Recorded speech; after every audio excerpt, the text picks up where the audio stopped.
We are back. We are doing another video where I take something and turn it into something else. Today I'm going to tackle wings, but not with cauliflower, not with tofu. We're going to make wings out of seitan.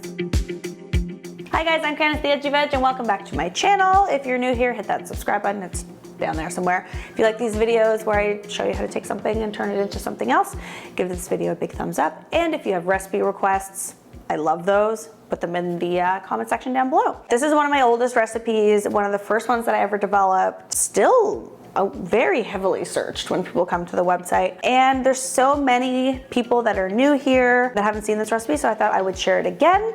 And it is seitan buffalo wings. Now this is probably the closest you're going to get to a chicken wing that is vegan. So, you know, put on your seatbelt and let's do it. So what we're doing today is just taking all of the basic things that you would put into a normal seitan and making wings out of it. So we have our vital wheat gluten, we have our poultry seasoning, our garlic powder, we have the tahini, nutritional yeast, all the same stuff that we always use. And then for our breading, I'm just gonna use all-purpose flour, but you can use rice flour, almond flour, whatever you want. So there you go. You can, well, I guess if you're gluten-free, you can't have seitan. If you're gluten-free, you can't make this, I'm sorry. I don't have a seitan replacement for you. I mean, you can take the breading and the sauce and make, I don't know, make it with tofu. All right, so the first thing I'm going to do is make my chicken, which I'm going to use gluten flour, vital wheat gluten, and make a seitan. So I like to do this in my stand mixer because I am lazy and I don't like to knead things.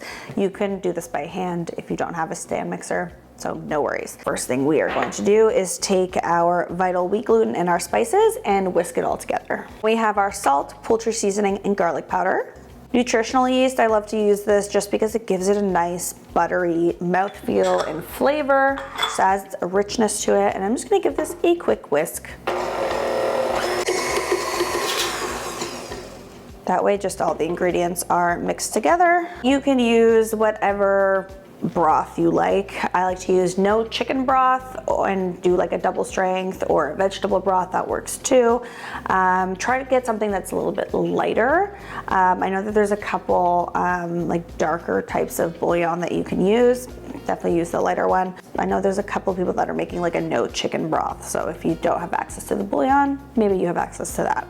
And then again, for some moisture, so it doesn't just turn into, you know, like a bread, I'm adding tahini, and we're gonna give that a mix again, except I'm going to use my dough hook.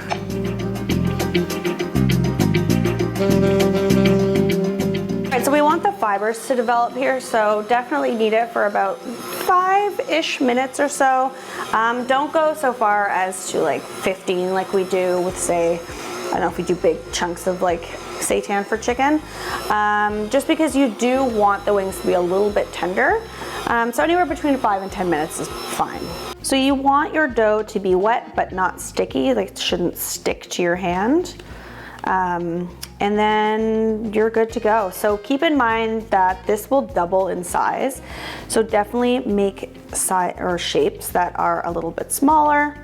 And you can make them, you know, you can try to form them into like a wing-like shape if you want to, but they are going to double, so be aware of that. You can also use this recipe not for wings, but just to make, you know, if you wanted like fried chicken, for example.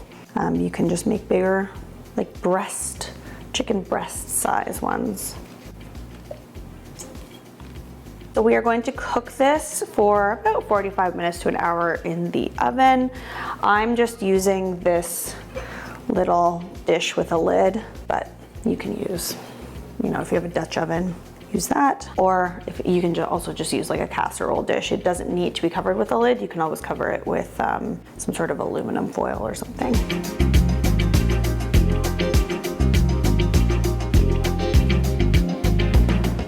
All right, so I have just, again, dissolved some bouillon cubes into water, and that's what we're going to cook it in.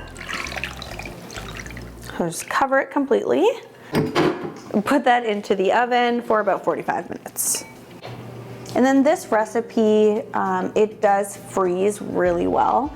So it does take a little bit of time to make this, you know, if you are kneading it by hand. So you might as well just double or triple the recipe and stick it into your freezer.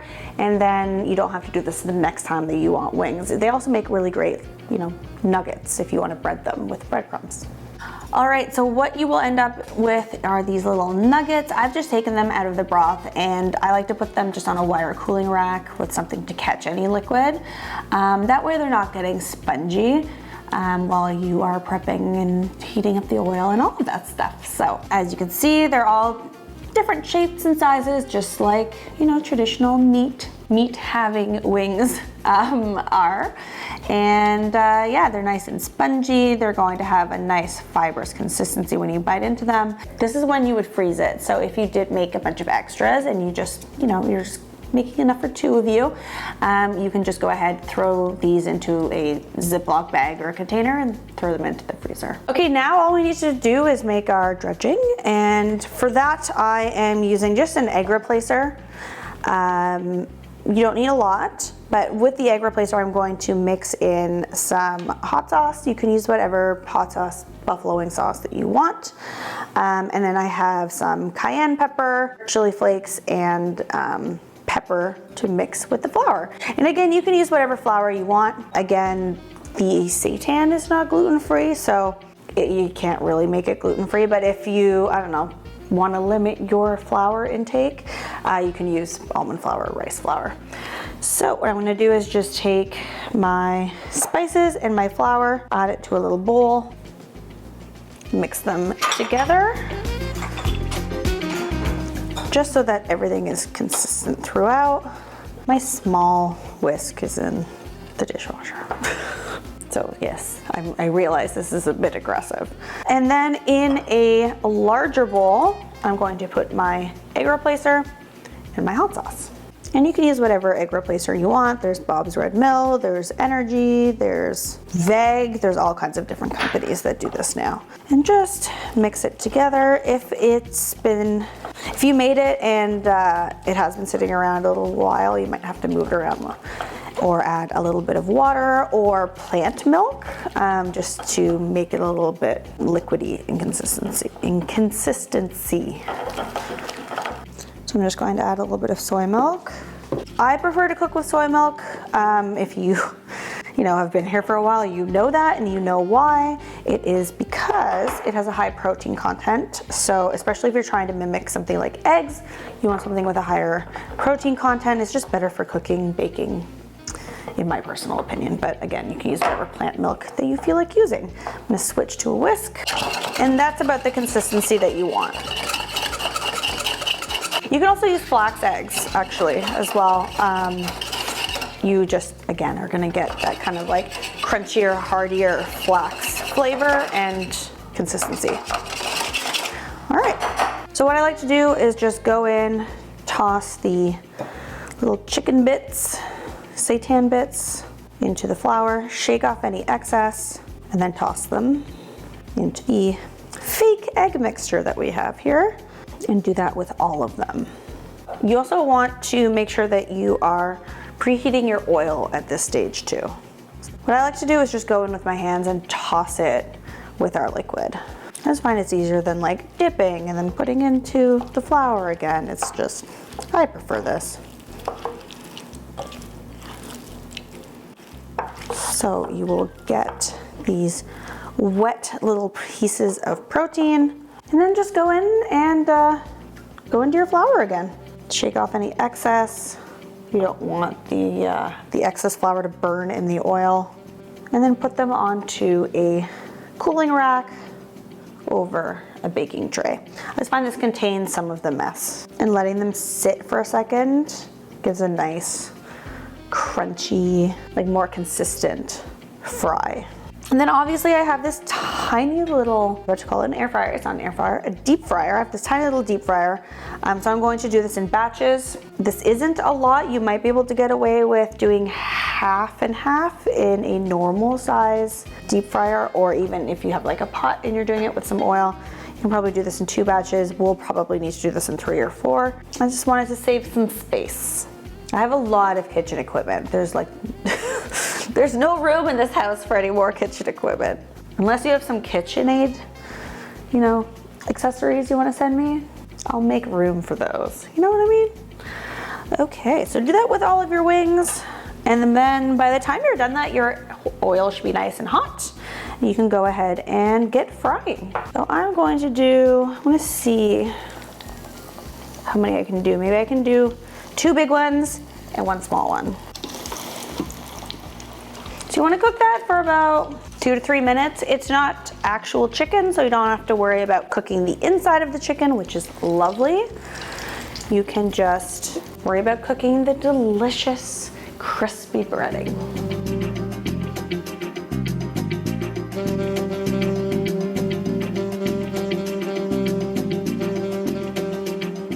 All right, so allowing them to just kind of sit here, they get nice and crispy. And you can just serve them like this, but it wouldn't be buffalo wings without buffalo sauce. So what I like to do is just cook up my buffalo sauce. So you need some Frank's Red Hot, some vegan butter, a little bit of vinegar. Voila, homemade vegan buffalo sauce.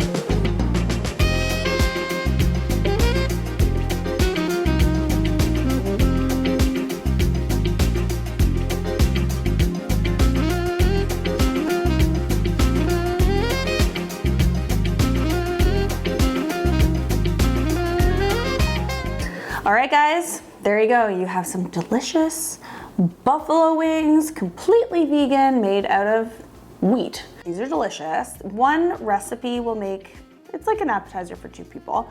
So if you want more, definitely double or triple. And again, freeze it. I will make a huge batch of these. Winston agrees. I'll make a huge batch of these and then just freeze it, but enough talking, let's. That's what they look like.